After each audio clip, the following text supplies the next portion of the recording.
Climate change, my friends, is no local skirmish. It's a global battlefield, and no nation can stand isolated, fighting this on its own. The Paris Agreement? That's not just a piece of paper. It's a battle plan, a framework that makes nations line up their targets for reducing emissions while keeping each other accountable. We have these forums, like the COP meetings, where players from every corner of the globe gather. These aren't just administrative circles, they're operational command posts. Every nation, big or small, gets a say. It's like assembling a coalition for an international mission.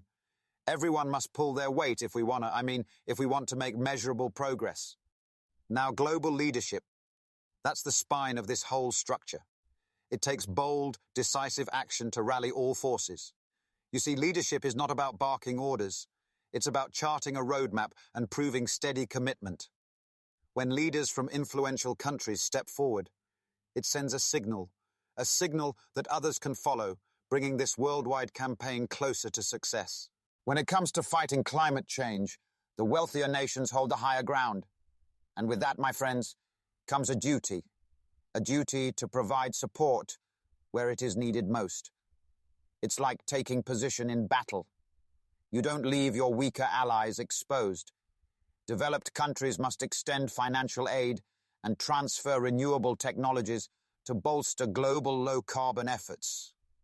The Green Climate Fund, that's our operational base to mobilize resources for the mission ahead. But let's not kid ourselves. Throwing money at the problem isn't enough. It's strategic coordination that will win the day. Public-private partnerships must step in, drawing expertise and additional resources. These alliances are like bringing in reinforcements during an operation. They can help scale up the most successful initiatives, driving them to the core of our climate strategies.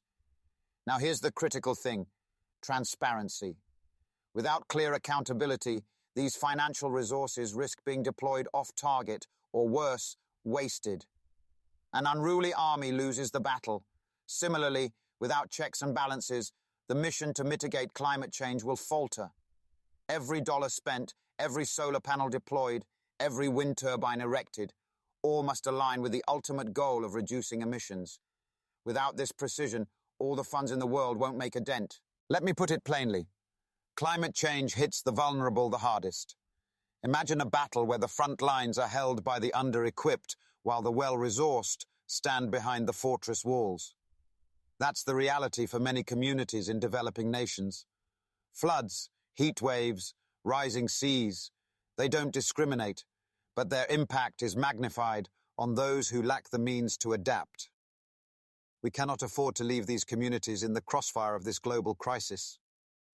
If global action is the campaign, then inclusivity is its backbone. Policies that prioritize equity. They're not optional, they're strategic imperatives. And building capacity, training individuals, educating communities.